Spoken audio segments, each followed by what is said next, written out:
아까 말씀드렸지만은 오늘이 참 기쁜 날이죠. 어떤 날이죠? 예, 근데 왜 부활절이 기쁜 날입니까?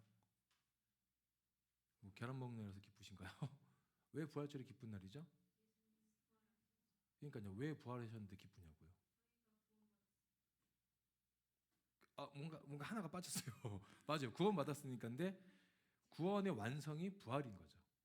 예, 그래서 이제 기쁨이 되는 거고, 그리고 또 부활하셔야만 이제 우리의 그 믿음이 온전히 이제 완성이 되는 거죠. 그런데 참 안타까운 사건은 뭐냐면 예수님이 분명히 자, 우리 오늘은 본문이 사복음서 중에 어디죠?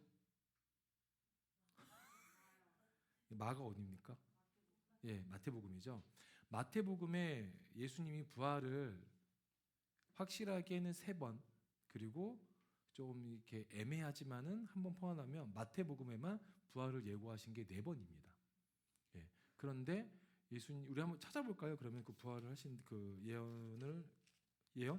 예고하신 부분을 우리 먼저 마태복음 16장 21절 볼까요?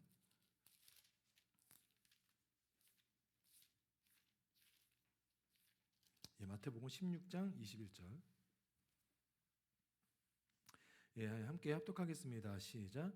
이때부터 예수 그리스도께서 자기가 예루살렘에 올라가 장로들과 대제사장들과 서기관들에게 많은 고난을 받고 죽임을 당하고 제3일에 살아나야 할 것을 제자들에게 비로소 나타내시니, 여기가 처음 이제 그 부활을 예고하신 겁니다. 그리고 두 번째가 17장 22절 23절입니다. 17장 22절 23절 바로 옆장이죠. 예. 함께 읽습니다. 시작. 갈릴리에 모일 때 예수께서 제자들에게 이르시되 인자가 장차 사람들의 손에 넘겨져 죽임을 당하고 제3일에 살아나야 하시니 제자들이 매우 근심하더라. 그리고 세 번째가 마태복음 20장입니다. 20장 17절에서 19절. 예. 그 성경을 제가 항상 말씀드리죠. 어떻게 말씀드렸죠? 어플리케이션보다는 성경책을 말씀을 드리는 이유 중에 하나가 그 위에 핵심 내용들이 분명히 기록되어 있습니다. 근데 성경에 보면은 오늘 본문에 뭐라고 되어 있냐면 죽음과 부활을 3번째 이르시다라고 되어 있죠. 되어 있습니다. 함께 17절에서 19절까지 시작. 예수께서 예루살렘으로 올라가려 하실 때에 12제자를 따로 데리시고 길에서 이르시되 보라, 우리가 예루살렘으로 올라가노니 인자가 대제사장들과 서기관들에게 넘겨짐에 그들이 죽이기로 결의하고 이방인들에게 넘겨주어 그를 조롱하며 채찍질하여 십자가에 못 박게 할 것이나 제3일에 살아나리라. 그리고 이제 26장 31절 32절. 예. 자, 함께 읽습니다. 시작. 그때 예수께서 제자들에게 이르시되 오늘 밤에 너희가 나를 다 버리리라. 기록된 바 내가 목자를 치리니 양의 떼가 흩어지라 하였으나 그러나 내가 살아난 뒤에 너희보다 먼저 갈릴리로 가리라. 자, 이렇게 해서 총 16장부터 예수님이 부활을 예고하시고 죽임을 당하실 때까지 4번 정도의 예언을 하십니다. 예. 그래서 이제 부활을 하셨죠. 아멘. 근데 오늘 본문에 보면 이제 어떤 일이냐면 우리 1절부터 4절까지 좀 볼까요? 시작. 안식일이 다 지나고 안식 후 첫날이 되려는 새벽에 막달라 마리아와 다른 마리아가 무덤을 보러 갔더니 큰 지진이 나며 주의 천사가 하늘로부터 내려와 돌을 굴러내고 그 위에 앉았는데 그 형상이 번개 같고 그 옷은 눈같이 희거늘 지키던 자들이 그를 무서워하며 떨며 죽은 사람과 같이 되었더라. 자, 안식일이 다 지나고 토요일입니다. 토요일이 지나고 안식 후 첫날이 되려는 새벽에 막달라 마리아와 다른 마리아, 예, 가 이제 예수님의 무덤을 보러 갑니다. 근데 큰 지진이 나며 주의 천사가 하늘로부터 내려와 돌을 굴려내고 그 위에 앉아 있었대요. 그러니까 예수님을 좀 무덤에 갔는데 돌이 여러분 예전에 아시겠지만은 옛날 무덤은 돌문으로 이렇게 돼 있잖아요. 우리 아까 찬양 가운데 있었잖아요. 그 돌문이 움직였다고 했죠. 예. 돌문인데 그 돌문이 옮겨지고 그 돌문 위에 천사가 이제 앉는대요. 그러니까 성경을 보면 되게 재밌어요. 마태복음에는 청년, 천사로 되어 있지만 다른 복음서에는 청년으로 되어 있기도 하거든요. 예. 근데 이거는 뭐냐면 각자의 우리가 예전에 이제 여러분도 이제 조금씩 이제 성경 공부를 하시면 아시겠지만 성경이 통일된 부분은 내용은 확실하게 통일됩니다. 그런데 바라보는 시각에 따라서 조금씩 상황들이 다른 경우가 있거든요. 예를 들어서 누군가가 이제 밥을 먹어요. 밥을 먹는데 누군가의 시선에는 식사를 하는 거고 누군가의 시선에서는 그냥 저 정도면 간식이지 않을까? 이렇게 볼 수도 있잖아요. 예를 들어서 우리가 엽떡 한 판을 먹어요. 누군가한테는 식사일 수 있고 누군가한테는 간식일 수 있잖아요. 그러지 않나요? 예림이 어때요? 예림이한테는 밥이죠. 현경이는 어때요? 엽떡 한 판, 여기 한 통. 그죠? 그러니까 같은 건데 다르잖아요. 그러니까 그 내용인 거예요. 그 똑같은 거예요. 그런데 중요한 건 뭐예요? 예수님이 부활하셨다는 거. 우리는 그걸 믿는 사람들이라는 거죠. 그래서 오늘 이렇게 본문에 보면은 막달라 마리아와 다른 마리아가 무덤을 보러고 갑니다. 그런데 그 위에 돌이 굴려내고 그 위에 앉았는데 그 형상이 어때요? 번개 같고 그것은 눈같이 희대요. 근데 지키던 자들이 누굽니까? 경비병들이죠. 그 경비들 보고 무서워서 떨며 죽은 사람 같이 되었다. 그러니까 굉장히 겁에 질린 상태죠. 그러니까 천사를 보면은 겁에 질리죠, 당연히. 그러니까 그 왜 경비병들이 그 무덤에 있었을까요?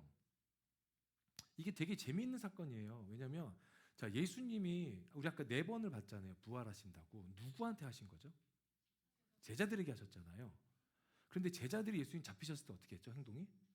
다 흩어졌잖아요. 그런데 그 부활할 거다, 내가 다시 살아난다라고 소문이 사두개인과 바리새인과 대제사장 사이에서도 있거든요. 근데 그들이 어떻게 얘기하냐면 우리 27장 62절, 63절입니다. 마태복음 27장 62절, 63절. 자, 시작. 그 이튿날은 준비일 다음 날이라 대제사장들과 바리새인들이 함께 빌라도에게 모여 이르되 주여 저 속이던 자가 살아있을 때 말하되 내가 사흘 후에 다시 살아나리라 한 것을 우리가 기억하노니. 이제 뭐요? 혹시나 살아날까 봐 경비병을 둔 거예요. 그러니까 제자들은 안 믿었는데 누가 믿어요? 믿지 않았던 바리새인과 대제사장들은 그걸 믿고 경비병을 세워둔 거죠. 그래도 심지어는 어떻게 합니까? 시신이 살아났잖아요. 거짓말하게끔 만들잖아요. 왜냐면 또 동요될까 봐. 그러니까 믿음이 얼마나 연약한지 보이는 거죠. 제자들은 3년의 시간 동안 예수님과 수많은 기적들과 수많은 일들을 받고 또 예수님의 실제로 가르침을 들었던 사람들이잖아요. 그리고 직접 예언을 들었던 사람들이잖아요. 몇 번? 3번 넘게. 근데 그들이 어떻게 합니까? 우리 아까 말씀 본 데인데 26장 31절 볼까요? 26장 31절 마태복음 시작. 그때 예수께서 제자들에게 이르시되 오늘 밤에 너희가 다 나를 버린대요. 기록된 바 내가 목자를 치는 양의 떼가 흩어지리라. 제자들은 예수님을 버립니다. 부활을 얘기하셨는데 이미 3번 넘게 얘기하셨잖아요. 근데 그들은 다 도망가요. 그런데 참 재미있는 거는 바리새인과 대제사장들, 예수님을 실제로 죽였던 그 무리들은 예수님이 부활하신다는 것을 어떻게 표현합니까? 63절, 27장 63절에 우리가 기억한대요. 참 아이러니하죠. 우리는 그거를 기억하지 못하는데 예수님을 못 박았던 그 사람들은 그 부활을 기억을 해서 경비병을 세웁니다. 좀 안타깝죠. 우리가 믿음이 그렇게 연약한 거예요. 예. 자, 근데 그 천사를 이제 여자들이 봅니다. 근데 천사가 여자들에게 뭐라고 했냐? 5절, 6절, 7절입니다. 함께 하겠습니다. 시작. 천사가 여자들에게 말하여 이르되 너희는 무서워하지 말라. 십자가에 못 박히신 예수를 너희가 찾는 줄을 내가 아노라. 그가 여기 계시지 않고 그가 말씀하시던 대로 살아나셨느니라. 와서 그가 누우셨던 것을 보라. 또 빨리 가서 그의 제자들에게 이르되 그가 죽은 자 가운데서 살아나셨고 너희보다 먼저 갈릴리로 가시나니 거기서 너희가 배우리라 하라. 보라 내가 너희에게 이르느니라 하거늘. 자, 5절에 보면 천사가 여자들에게 말하되 이르되 너희는 뭐라 그래요? 무서워하지 말래요. 근데 우리 4절 볼까요? 4절에 지키던 자들이 그를 어떻게 해요? 무서워했다 그래요. 근데 천사들이 여자들에게 뭐라고 표현합니까? 무서워하지 말라 그래요.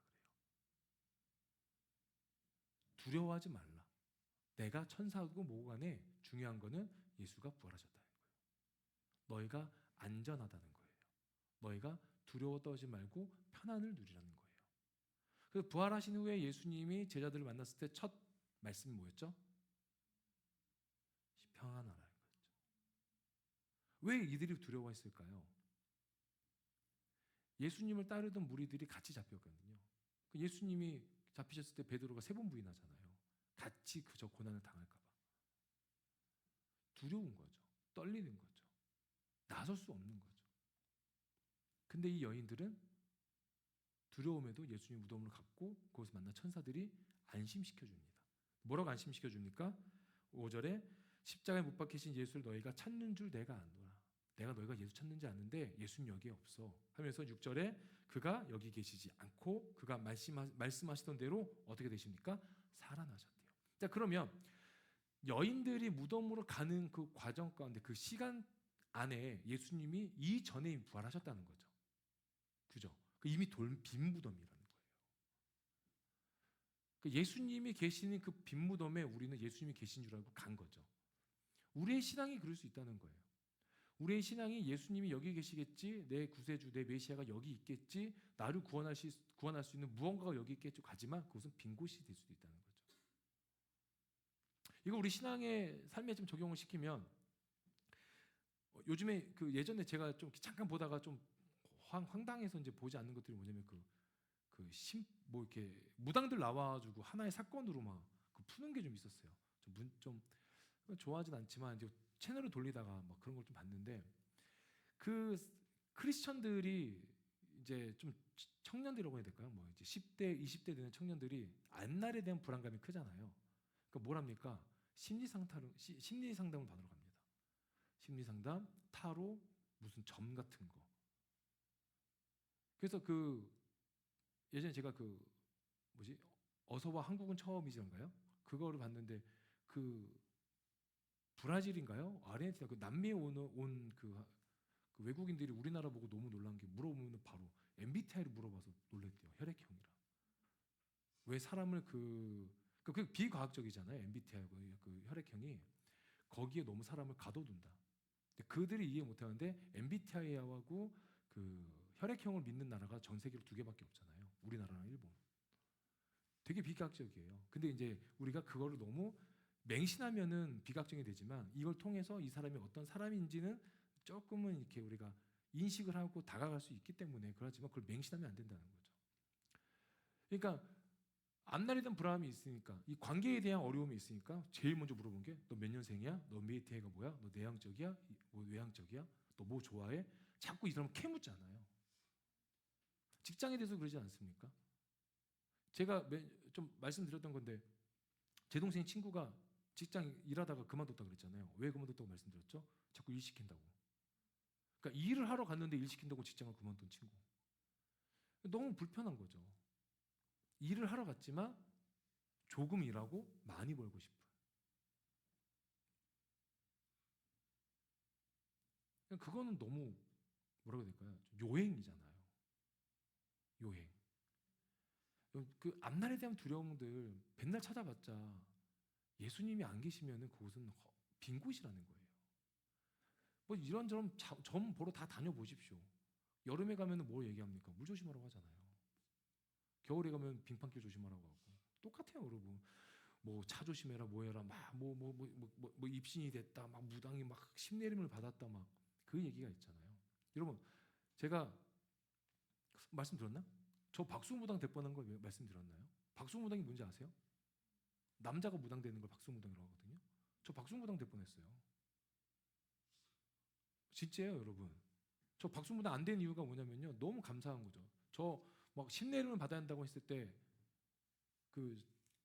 제 어머니가 이제 일하시던 그 가정집에 그 할머니가 교회 권사님이셨거든요. 야, 상문이 그때 제가 18이었어요. 야, 18, 19된 애를 어떻게 신내림을 받게 하냐. 예수님 먼저 믿고 교회를 가보자. 그래가지고 저희 집에 작정 와서 권사님들이 막 방 한 칸이었거든요. 저희 그때 방 한 칸에 막 권사님들 40분 막 오셔가지고 막 저 눕혀놓고 기도하셨어요. 머리 막 손 얹고 막 여기저기 손 얹고 막. 여러분 권사님들이 손으로 제 엉덩이를 만져본 적도 있으세요. 얼마나 불쾌하고 이게 아니고요. 어떻게 해야 될지 막 행동이 막 19살 조금 뭐라 해야 될까요? 예민할 때잖아요. 신체적으로 막 이렇게 막 만지세요. 막 만지시고 막 때리시고 귀신아 나가라. 귀신 들리지 않았는데 귀신아 나가라. 구원받아야 된다. 부활하신 예수님이 너를 구원하셨다. 막 이런 얘기를 하셨어요. 그러니까 무당에 대한 것들 결국엔 귀신의 힘을 빌려서 앞날을 예측하는 거. 근데 여러분 그거 아세요? 무당들은 자기의 앞날을 모른다는 거예요. 근데 누구의 앞날을 예측해 줍니까? 그거 저 사주팔자고 그 명리학이잖아요. 그런 거 빠지실 거 하나도 없어요. 뭐 심리센터, 뭐 심리상담 받으러 가는 거, 정신적으로 어려웠으면 가시는데 그게 아니라면 굳이 그런 데 가실 필요도 없어요. 예수님 안에서 만났으면 서로 살아가면 끝입니다. 예수님이 십자가에서 부활하신 이유가 우리를 사랑하신 거잖아요. 아멘? 그럼 끝난 거예요. 근데 우리는 더 많은 걸 뭔가를 덧붙이려고 할 때가 있는 거죠. 심플하잖아요. 예수님이 우리에게 보여주신 사랑은 고난당하시고 죽으시고 부활하셨어요. 다른 말씀 안 하셨어요. 그게 끝이에요. 우리 6절 볼까요? 그가 여기 계시지 않고 그의 말씀하시던 대로 살아나셨느니라. 간단하지 않습니까? 그가 예언하시던 대로 살아나셨느니라. 와서 그가 누우셨던 곳을 보라, 비어져 있으니까. 그러면서 여인들에게 이제 사명이 주어집니다. 우리 7절 볼까요?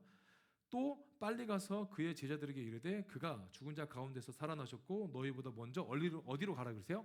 갈릴리로 가시나니 거기서 너희가 배우리라 하라. 보라 내가 너희에게 이르느니라 하거늘. 자, 또 빨리 가래요. 또 빨리 가래요. 빨리 이 부활의 소식을 전하라는 거예요. 빨리. 여러분, 제가 요즘에 좀 이렇게 상황을 보니까요, 한 두 달, 한 달 사이로 장례가 좀 많이 났어요. 그러니까 제가 간 장례식도 있고 누구를 통해서 들은 장례도 좀 있거든요. 물론 믿음을 가진 자분들에게는 그 장례 예배 가운데 단어가 뭐예요? 천국 환송 예배라고 하잖아요. 육신은 여기에서 끝났지만 이 영혼이 어디로 가요? 천국으로 갑니다. 할렐루야. 그런데 믿지 않는 자들에 대한 장례나 어떤 게 다른 종교를 믿는 분들의 장례를 한번 보세요. 어때요? 통곡 소리가 나죠. 그럼 그분들에게 우리는 어떻게 해야 되냐는 거예요. 전해야 되는 거예요. 빨리 가서 전해야 된다는 거예요. 맨날 기도하시면 뭐합니까? 여러분 금요일날 우리 기도 제목 나오잖아요. 가족의 구원, 친구의 구원, 직장 동료의 구원. 전하야죠. 야, 교회 다니자. 이게 아니라 부활을 전하셔야죠. 뭘 전하라고요? 부활을 전하라는 거예요. 또 빨리 가서 제자들에게 죽은 자 가운데서 살아나셨고 예수님은 살아계신다는 거. 실제하신 분이잖아요. 지금도 이 자리에 실제하셔서 우리 가운데 계시잖아요. 그 부활의 소식을 전하라는 거예요. 기쁨으로. 그러니까 기도 제목 내시는 건 좋습니다. 내셨으면 행동이 있어야죠. 두 가지예요. 여러분 말로 전하시든가 여러분 삶으로 전하시면 돼요. 말로는 야 교회 다니자 하고 내가 막 엉망으로 살아요. 그 엉망이라는 게 막 아프거나 그걸 얘기하는 게 아니라 막 야 예수 믿어야지 막 교회 다녀야지 이러놓고 막 뭐라 그래야 돼요? 막 돈 벌기 위해서 막 애쓰고 막 관계에서 어렵고 불평과 불만 일어나고 누군가를 뒷담화를 하고 차라리 앞담화를 하세요. 여러분 저한테 앞담화하시잖아요. 차라리 앞담화가 낫다는 거예요. 앞담화가. 목사님 왜 그렇게 입고 다니셨어요? 뭐 그렇게 전 너무 놀랐지 않습니까? 이 신발 보고 동생이가 지금도 놀려요. 목사님 그 신발 신으셨으니까 이 세상의 부요한 분 한번 불러주셔야죠. 지금도 놀리지 않습니까? 저 지난달 글러브 때 새로운 청년이 한 명 있었어요. 청년이 왔는데 저를 다 막 대화 나누다 갑자기 제 신발을 보더니 와 목사님 황금 좋아하시나 봐요. 그래가지고 왜? 그러니까 목사님이 신발이 엄청 화려하다는 거예요. 그래가지고 내가 신발을 바꾸고 싶어요. 그만 좀 듣고 싶어요. 까무튼 막 뒤에서 욕하진 않잖아요. 앞담화 하잖아요. 근데 차라리 그게 낫다는 거예요. 그냥 불편하면은 욕하는 게 아니잖아요. 뭔가 고쳤으면 하는 거 있으면 얘기하세요. 여러분 저한테 막 얘기하시잖아요. 그런데 관계 안에서도 내가 사랑하고 내가 가까울수록 더 어떻게 조심해야 되는 거죠. 내가 사랑하고 가깝고 조금 더 나랑 더 잘 알기 때문에 내가 쉽게 던지는 말은 상처예요. 특히 이제 가정을 꾸리신 분들은 더 이제 느끼실 거예요. 시간이 지날수록. 가까울수록 어떻게 합니까? 소중한 걸 모르는 거죠. 제자들이 그랬어요. 예수님과 3년을 가까이 있었잖아요. 소중한 거 몰라요. 메시아인데 소중한 거 몰라요. 제자들도 자기들끼리 소중한 거 몰랐죠. 그러니까 싸웠잖아요. 누가 높은 데 있냐, 누가 윗사람이냐, 아랫사람이냐. 그걸 싸우지 않습니까? 그러니까 예수님이 어떻게 해요? 다 찢어버리시잖아요. 너 절로 가라, 여기 가라, 막 다 그냥 보내버리시잖아요. 그리고 어떻게 보면 요한 빼고 다 순교하지 않습니까? 그게 부활 이후의 사건이잖아요. 부활을 듣고 그 부활을 믿으면 내 목숨은 자연스럽게 내어드리게 되어 있어요. 자, 우리 8절, 9절, 10절 함께 하겠습니다. 시작. 여자들이 무서움과 큰 기쁨을 빨리 무덤을 떠나 제자들에게 알리려고 다른 줄 알세 예수께서 그들을 만나 이르시되 편안하냐 하시거늘 여자들이 나아가 그 발을 붙잡고 경배하니 이에 예수께서 이르시되 무서워하지 말라 가서 내 형제들에게 갈릴리로 가라 하라 거기서 나를 보리라. 자, 자꾸 갈릴리가 나오죠. 근데 왜 갈릴리로 가라고 하셨을까? 갈릴리로. 갈릴리 도대체 뭐길래? 갈릴리가 뭐예요, 여러분? 갈릴리가 호수다. 손들어 퀴즈. 갈릴리는 호수입니다. 오. 누군가는 맞고 누구는 틀려서. 아니면 갈릴리는 바다다. 그 예림이 뭐야? 호수도 아니고 바다도 아니고 뭐야? 강이야? 아, 할렐루야. 맞아, 둘 다죠. 네. 그래서 우리 요한복음에 보면은 디베레아 호수가 나오는데 갈릴리 그 바다에 여기 이렇게 7시 방향 우리가 보는 6시 7시 방향으로 딱 있는 게 이제 디베레아 호수입니다. 네. 근데 왜 갈릴리로 오라고 하셨을까? 갈릴리가 예수님을 만난 첫 장소이기 때문에 그래요, 제자들이. 첫사랑을 고백한대. 그곳에서 나왔던 일들이 뭐냐면 우리 그 어부들이 좀 있잖아요. 제자들 중에 뭐 베드로, 야고보, 요한이 있잖아요. 걔네들 뭐래요? 내가 너희를 사람을 낚는 어부로 낚는다. 사람 어부로 만들리다. 제자들 낚으면 안 돼요, 여러분. 제가 예전에 다른 얘기인데 그 뭐죠? 뭐 이렇게 수갑을 뭐 이렇게 끌려가는 거를 얘기하려다가 제가 저도 모르게 갑자기 철컹철컹이라고 했다가 이게 잘못 얘기해가지고 그렇게 해줘 있는데. 예. 제가 말을 좀 천천히 하려고 하는데 자꾸 속에서는 빨라져가지고 말을 좀 혼나오는데 아무튼 그러니까 제자들을 처음 만난 어부로 부른 어부랜다 제자로 부른 어부들을 사는 제자들을 처음 보는 뭔가 뒤죽박죽이네요. 예. 그리고 그것을 만나서 뭐냐면 다시 그곳에서 제자들을 회복시키기 위해서라는 거죠. 그리고 갈릴리에서 좀 많은 그 일들이 있었거든요. 뭐냐면 이제 오병이어 사건도 그 갈릴리 바다 근처에서 일어났었어요. 그리고 제일 중요한 게 뭐냐면 우리 28장 본문 마태복음 28장 16절에서 20절 한번 읽어볼까요? 28장 16절에서 20절 함께 하겠습니다. 시작. 11 제자가 어디에 간대요? 갈릴리에 가서 예수께서 지시하신 산에 이르러 예수를 배웠고 경배하나 아직도 의심하는 사람들이 있더라. 예수께 나와 말씀하여 이르시되 하늘과 땅의 모든 것을 내게 주셨으니 그러면 너희는 가서 모든 민족을 제자로 삼아 아버지와 아들과 성령 이름으로 세례를 베풀고 내가 너희에게 분부한 모든 것을 가르쳐 지키게 하라. 볼지어다 내가 세상 끝날까지 너희와 항상 함께 있으리라 하면서 지상 명령이라고 하잖아요. 지상 명령이 떨어진 곳이 어디예요? 갈릴리라는 거예요. 그래서 갈릴리가 중요한 거예요. 사명이 부여받은 곳, 예수님이가 흩어졌던 그들을 한 곳으로 다시 부르시고 모으신 곳이 갈릴리라는 거예요. 그래서 갈릴리가 중요한 거예요. 왜? 그들의 그 예수님에 대한 사랑이 회복된 곳이기 때문에. 그래서 우리 요한복음 볼까요? 요한복음 21장 21장 15절.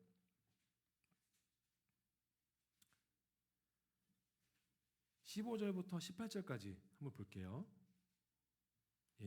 요한복음 21장 15절에서 18절 함께 읽겠습니다. 시작.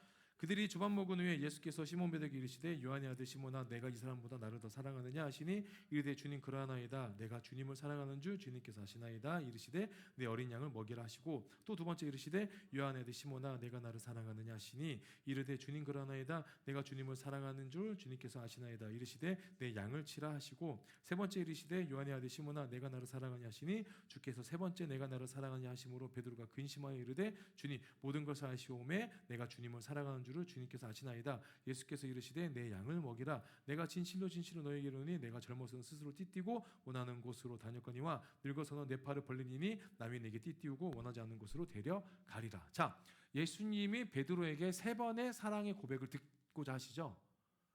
여기가 갈릴리예요. 여기가 디베레호수에서 일어난 일이죠. 사랑이 회복되는 곳이에요. 예수님의 제자들이 어떻게 됐습니까?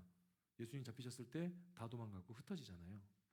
근데 예수님 다시 부르십니다. 어디로? 갈릴리로. 그리고 그들에게 나에 대한 사랑에 회복시키시고 우리의 사랑이 어떠한 깊이인지를 또 알게 하세요. 베드로를 통해서. 왜냐하면 우리 세 번째 물어보실 때 베드로가 뭐라고 합니까?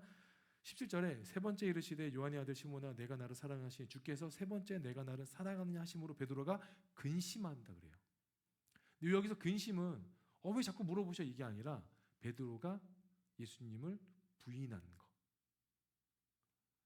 그 부인의 사랑만큼 내 사랑이 이 정도밖에 안 된다는 것을 스스로 고백할 수밖에 없기 때문에 그런 거예요. 근데 예수님은 그 사랑조차도 보신 거죠. 그러니까 여러분 우리가 주님이 저와 여러분이 요구하시는 사랑의 깊이는 큰 게 아니에요. 뭡니까? 지금 정도 가지고 있는 거. 지금 여러분 갖고 계신 예수님에 대한 사랑 그 정도면 충분하다는 거예요. 근데 그걸 가지고 살아가시다 보면은 성장하는 시기가 있습니다. 성장하는 시기와 성장하는 단계가 있어요. 그럴 때일수록 이제 우리는 더 깊이 예수님과 관계를 맺고 교제할 수 있게 되는 거죠. 그리고 그분과의 그분과의 사랑이 더욱더 깊어지며 그 사랑이 자연스럽게 이웃들에게 흘러가는 거고요. 예수님과 나에 대한 관계가 온전히 정립되지 않았는데 내가 이웃을 사랑한다? 앞뒤가 안 맞는 거예요. 먼저 예수님과의 사랑이 온전해져야 되는 겁니다. 그래서 여러분 오늘 부활하신 예수님 기쁘죠? 근데 여러분 지금 표정 보면 되게 하나도 안 기뻐요. 그냥 빨리 예배를 끝났으면 하는 아닌가요? 다들 지금 이런 표현 좀 우리 어저께 제가 어떤 자매한테 잘못 얘기한 건데 그 빠가사리 닮았다고 얘기했다가 네, 그런 건데 여러분 지금 약간 그 상황이 민물고기 같으세요. 이제 막 고들려서 나 죽을 것 같은데 약간 막 이런 느낌이거든요. 네. 뭐 하다 그 얘기 나왔냐면 제가 예전에 어떤 그 권사님이 제가 이제 물고기를 잘 못 먹거든요. 특히 민물고기는 더 못 먹어요. 약간 그 특유의 냄새가 있잖아요. 못 먹는데 이제 그분이 저를 이제 몽보신 시켜주신다고 민물메기라고 하잖아요. 민물에서 잡은 메기를 메기 매운탕을 이제 대접해 주셨는데 메기는 대가리라고 합니다. 머리가 아니에요. 동물 중 대가리라고 하잖아요. 대가리들이 막 이렇게 떠서 이렇게 끓여져 있는 거를 이제 먹었거든요. 근데 못 먹겠는 거예요. 그래서 그분이 목사님 그럼 쏘가리라도 드실래요? 빠가사리라도 드실래요? 근데 도저히 못 먹겠는데 뭐가 다 그 얘기 나왔어요. 근데 어저께 어떤 청년이 좀 많이 피곤해 있었거든요. 이렇게 피곤해 있는데 제가 그 친구 보고 야 너 약간 눈이 좀 동태눈깔이야 이러면 이제 재미없는 것 같아서 너 눈이 좀 약간 빠가사리 같아. 가서 쉬어 이랬다가 이제 엄청 욕 먹었거든요. 약간 여러분 눈이 지금 약간 빠가사리 같으세요. 막 이렇게 돼 있는데 예, 좀 웃으십시오, 여러분. 물론 설교가 재밌는 건 아니지만 이제 아셔야 될 거는 이제 정리하면은 이제 이거예요. 정리드리면 부활절은 예수님이 부활하신 것을 기념하는 날입니다. 아멘. 그런데 기념으로 끝나는 게 아니라 예수님이 천사들이 두 여인에게 그 갈릴리에서 제자들에게 주셨던 미셔너리가 되어야 되는 거예요. 우리는 사명자가 되어야 될 필요성도 있어요. 그러니까 교회에서 사명자가 되라는 게 아니에요. 삶에서 사명자가 되시라는 거예요. 복음을, 부활을 전하시는 자. 살아계신 주.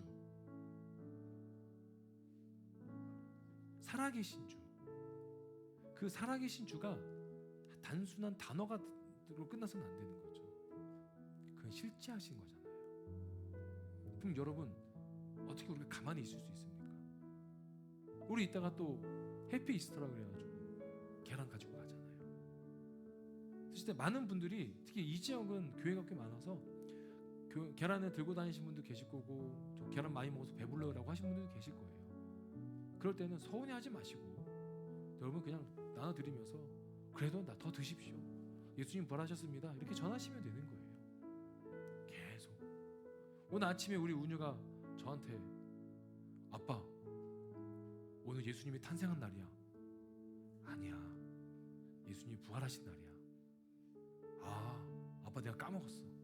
그러다가 씻기고 나와서 아빠 오늘 탄생하신 날이잖아. 아니라고. 오늘 예수님이 부활하신 날이야. 내가 깜빡했어 아빠. 그래서 이제 나왔는데 엘리베이터에 우리 옆집 그 아저씨랑 같이 탔어요. 근데 그분이 성경책을 들고 가시는 거예요.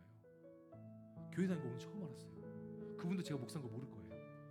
그래서 이제 내리시는데, 그래서 그냥 좋은 하루 되세요 이렇게 되는데, 제가 은유한테 그랬어요. 은유야, 사람들 만날 때마다 뭐라 했어? 예수님 부활하셨습니다. 내가 하라고 했잖아. 그러니까 우리 은유가 깜빡했어. 6살짜리는 깜빡해도 돼요. 근데 우리는 안 되잖아요. 우리는 깜빡하면 안 돼요. 우리는 잊어서도 안 돼요. 하물며 바리새인과 대제사장들도 예수님 부활하실 것을 기억하고 경비병을 세웠는데 왜 우리는 그걸 깜빡하고 예수님을 떠납니까? 왜 그걸 온전히 전달하지 못할까요? 내 안에 부활의 믿음이 없어서 그래요. 우리 안에 부활의 믿음이. 우리가 부활의 믿음을 가지면 어떻게 가만히 있을 수 있습니까? 찬양만 주 날 구원했으니 어찌 잠잠하리, 그런 가사만 나오면 뭐예요? 가만히 있을 수 없잖아요. 예수님 앞에서 춤만 추면 뭐합니까? 그게 우리밖에 춤추지 않는데 예수님이 우리에게 주신 명령은 뭐예요? 전하라는 거예요. 전하라는 거. 그래서 여러분, 가정에 돌아가셔서 열심히 전하시고 또 열심히 사랑하시고 부활을 선포하십시오. 그러면 오늘 하루 그래도 뜻깊게 보내지 않겠습니까? 그리고 4월 오늘 첫 주잖아요. 남은 한 달, 한 20일 좀 넘게 그 시간 동안 그 부활을 조금 더 깊이 묵상하시기 소망합니다. 한 달만이라도 또 부활을 깊이 묵상하고 또 부활의 예수님을 믿으면서 살아가시는 저분에게 소망합니다. 아멘. 우리 말씀 생각하시면서 함께 기도하시겠습니다. 기도합니다. 좋으신 하나님 아버지 감사합니다. 하나님, 우리를 위해서